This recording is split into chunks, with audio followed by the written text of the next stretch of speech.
Hello everyone, welcome students to the first lecture of Clash 100 with Professor Wu. This is the lecture 1, Townhall 11, Single Inferno, which will be going over how to attack a Townhall 11 with one or two single Infernos. Usually 2 single Infernos is what we're worried about. Now, my best advice, first and foremost, is don't use dragons or Electrodragons, but I know some of you just can't help yourselves, and I see it all the time. So we're gonna have, I think, 4 or 5 Electrodragon attacks just for you guys. Now, I do have a couple announcements. First of all, clan game starts in 2 days. Everybody make sure you max that out. Let's get to 50k. Second of all, make sure you complete the survey so you qualify for financial aid by this Friday. Alright, so here's our base army composition. It's going to be 8 balloons, 1 baby dragon, 7 Electrodragons, 7 lightning spells, 4 earthquake spells, and a battle blimp full of balloons and free spells. Now you can mess around with the spells in a war setting. You probably want to mess around with the spells. You want to calculate. I have the Zapquake calculator pinned in one of the Discord channels. You could just plug in your spell levels, plug in the levels of your defenses that you're up against, and then see how many spells you need to take out what. You can also swap an Electrodragon for a Hound if you want to tank for the battle blimp. I'll explain that later. And you can also change up the balloons if you want.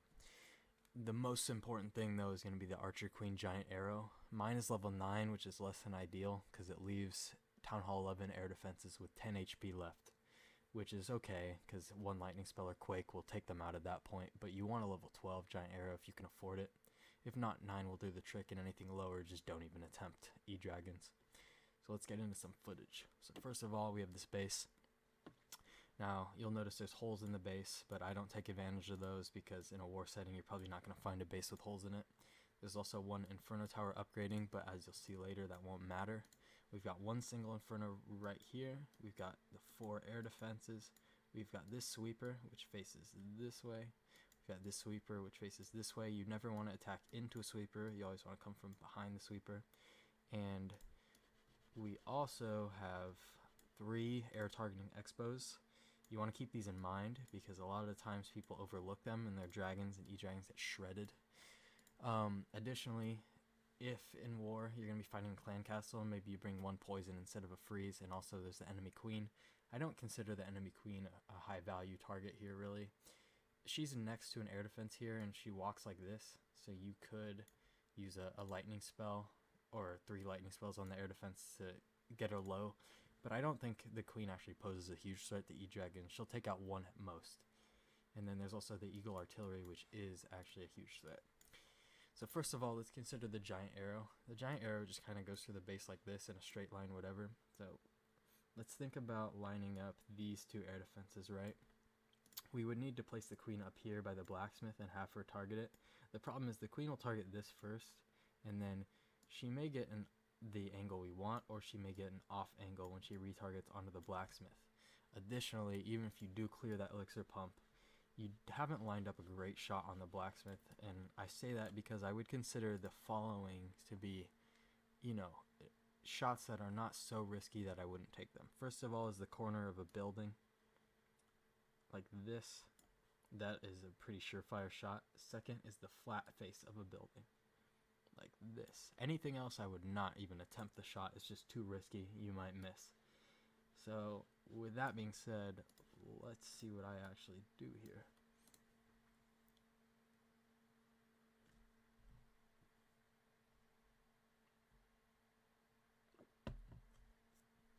Okay, so you'll notice I use the baby dragon to take out that army camp, and that is because the giant arrow shot I want to line up is something like this. I want to take out or damage this air defense, take out the sweeper, damage this air defense, and damage the eagle. In order to do that, I need to hit the corner of the laboratory, so I want the queen to attack the laboratory, not the army camp, so I need that army camp out of the way.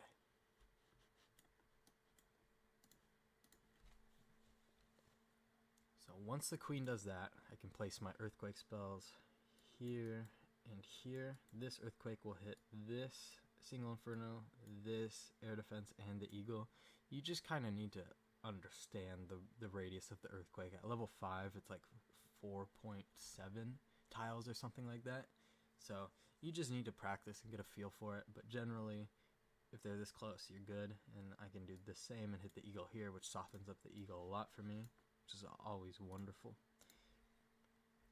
And then down below, I know, because I use the Zapquake calculator, that it's going to be 1 earthquake and 2 lightning spells for these Townhall 10 air defenses. Same with Townhall 11 should be. Now I messed up here and I used lightning spells on the single Inferno to kill it when I could have just frozen the single and the Expo and let my queen kill it. That's a bit bad for me, but not a huge deal because this attack is pretty strong if you do it right. Now I put a Hounded Tank for the Blimp, which is not necessary, but is you know, it's not too bad. 1 E-Dragon for the Queen. I have the Blimp. Now I'm actually going to go back a little bit because I want to explain the Blimp to those of you who may not understand how it works. The Blimp just goes straight for the Townhall. Wherever you place it, it's just going to go straight to the Townhall.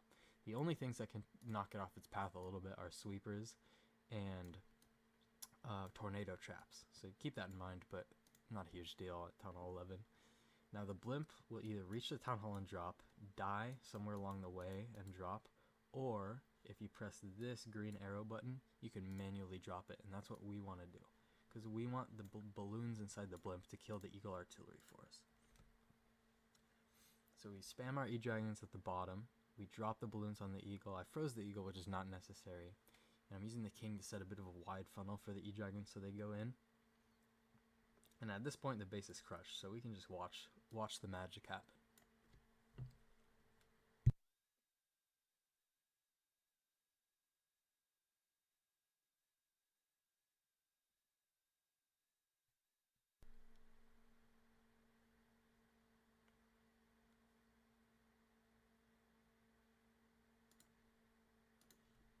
Okay, if you ever see a base like this, you know you've already won. Just thank God for it.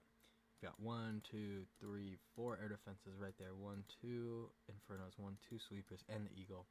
This is all in the distance of 1 well-placed earthquake spell. So, in a war setting, you should have calculated all this, but I didn't. So I just know I'm going to giant arrow in there, I'm going to use my quakes, and then I'm just going to see what I can get with the lightning spells after that. Spoiler alert, I end up getting the entire core. So, let's see that happen. The earthquake, or the giant arrow comes in, then the earthquakes come in. And then, in a war setting, you'd calculate all this, but for me, I'm just, you know, messing around in regular battle.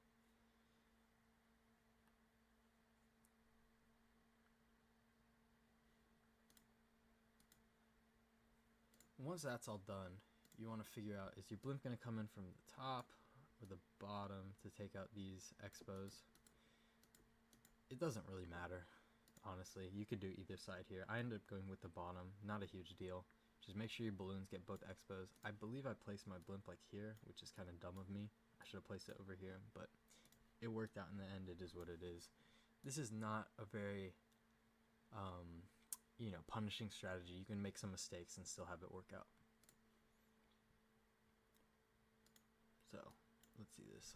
You know, you just place your Blimp on one side, your E-Dragons on the other, and the base should, you know, fold over on itself.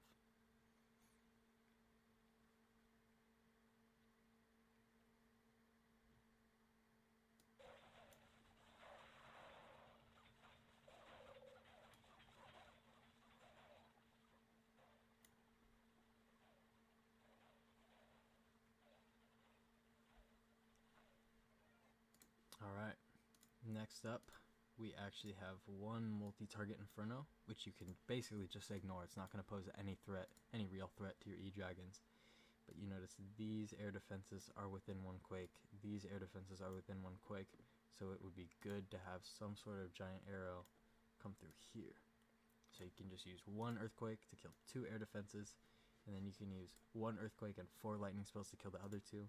Also notice the queen, her pathing, she's going to step, step, step, step, and be right there, so you can use lightning spells on her, which means that these 2 air defenses are better to lightning, and these 2 are better to giant arrow. So you want to set up a giant arrow, kind of like this, to hit the Expos as well. That is probably ideal.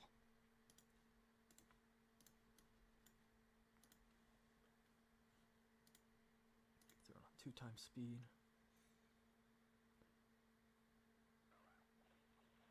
So yeah, at this point you should be getting the hang of how this works. Giant arrow, you use your spells, whatever major defenses you didn't take out, you want to come in with the blimp.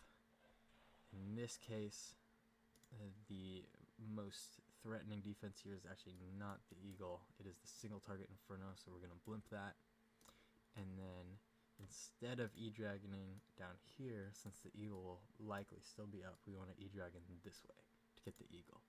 And then that means we're finishing on 3 expos, which is not great, but is better than finishing on the eagle artillery, in my opinion.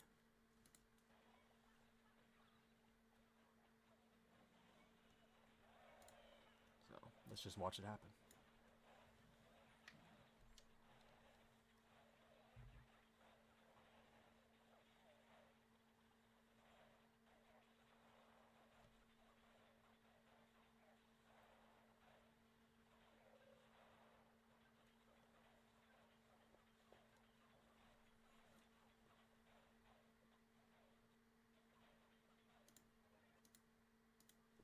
Okay, so I'm skipping this base because there's multi-Infernos. And then here we are. So I want you to pause the video, think about where the giant arrow is going to be, and then come back and see if you're right.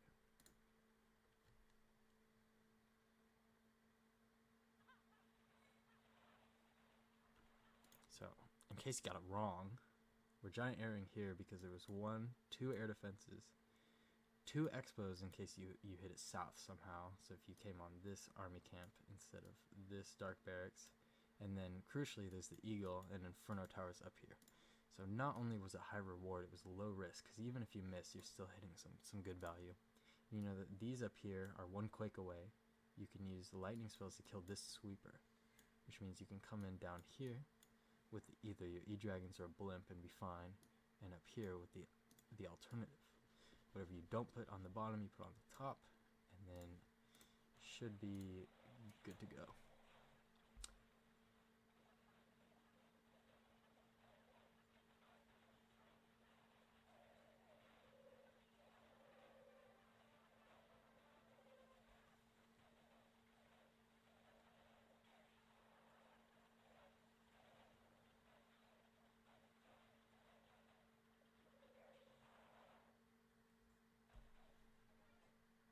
Okay, now here is the strategy I would actually recommend using if you see single target Inferno towers. This I believe is called Bat Slap, named after the 6 bat spells we will be using and the 4 free spells that go with them. We also have Mass Witches and a Log Launcher, which should have a Root Rider inside of it. I recommend Ice Golems against single Infernos, but I bring a Golem as well, just to help tank. So the main concept for this strategy is we have 6 defenses that we need to get out of the way. There's 5 wizard towers and 1 eagle artillery. Everything else doesn't really matter that much. The air sweepers do, but they're not a huge problem for the bats, they just push them back. The single target Infernos aren't a huge problem either for the bats or the witches. So what do we want to do here? Well, we want the log launcher to punch into the base, into the core, to open up this eagle artillery. The logs will also kill both single target Infernos if we can keep the log launcher alive. It'll get at least 1, but it should kill both. And then if we place the log launcher here, we can put witches to go around the side both ways. Since this base is open, they will go in and kill these 2 wizard towers, this wizard tower, and then they'll follow along and hopefully kill this wizard tower. There's also this gap in the middle, and there's no walls separating them, so hopefully the witches, or enough of them, will also punch into the base to kill the eagle artillery. And then if that all works out, this is the last wizard tower remaining. We can come in with the bats on this side, and once the bats get here, we freeze, and then we freeze again, and we freeze maybe 1 more time. 4 freezes just in case, and it should be all good. So let's see how it plays out.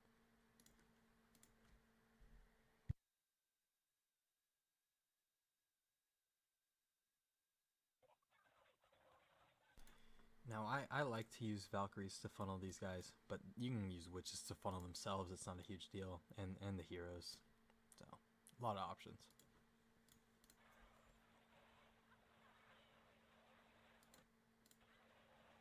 So you'll notice I put down a skeleton spell here to distract the single Infernos. I didn't need to do that because the log launcher is just going to kill this first single Inferno anyway.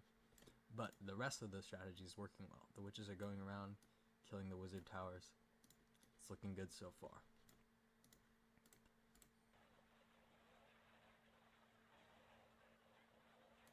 So you'll notice there's one problem, which is that the log launcher died here, and the root rider is going with the witches, which means there's nothing going inside to kill the eagle artillery.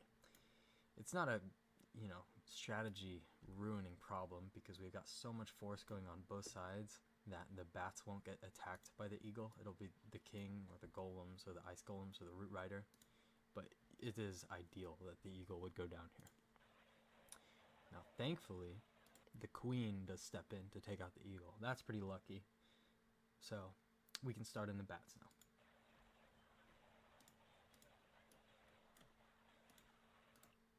So you'll notice we froze the wizard tower twice, and then the bats came in and they're about to one-shot it. You won't even need another freeze. And there's still a minute and 40 seconds left on the clock. This base is done.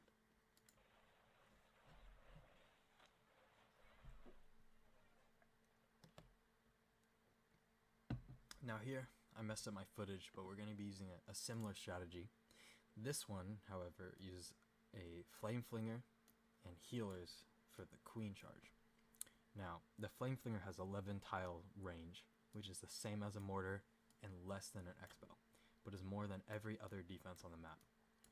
So, aside from these 8 defenses and the eagle artillery, which has yet to wake up, the flame flinger outranges everything else. So this entire top area is safe.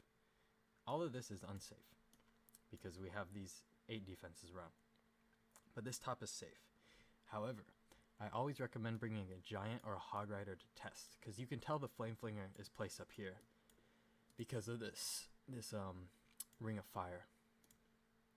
This is what the flame flinger shoots, so it's up north. And I place a giant to test for traps. You're looking for Teslas and skeleton traps, because that's going to be the main problem. And then I also placed, let me just get rid of all this. I also placed 4 earthquake spells here because the witches are going to come in here, which means the queen is punching in here. Now,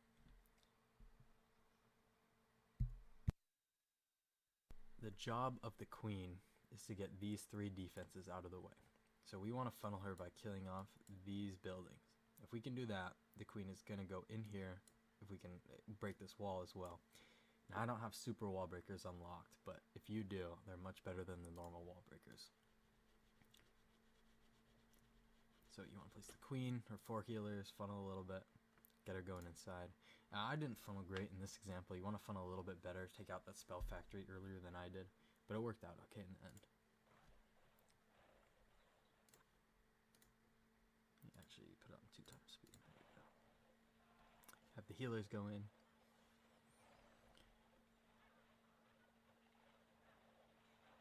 Now, I actually placed this spell a little bad. You want to think of rage spells as your heal spell for a queen charge, because they rage up the healers, which means the queen gets more healing. You're not necessarily wanting to rage the queen. It's good if you do, because she does more damage, but you're mostly focused on raging the healers. And I placed the spell a little bit too far forward. So instead of placing it here, maybe you'd want to place it like here, but not a huge deal in the end because the queen steps up.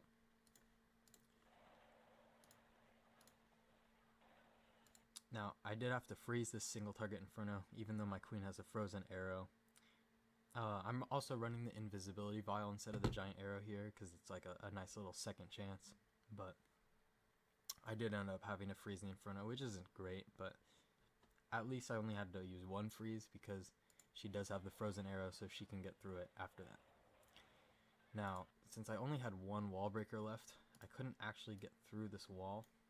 Luckily, you can see up here, the flame flinger has broken all these walls, so enough of my troops can wrap around and in that I can still pinch the base by keeping my queen alive, the flame flinger from the north, and my troops coming in from the left, as well as enough witches go down here to tank that the whole base is distracted and I can just kind of clean it out. But if you have super wall breakers, you'll be able to break straight in here and get a much better pinch than I did.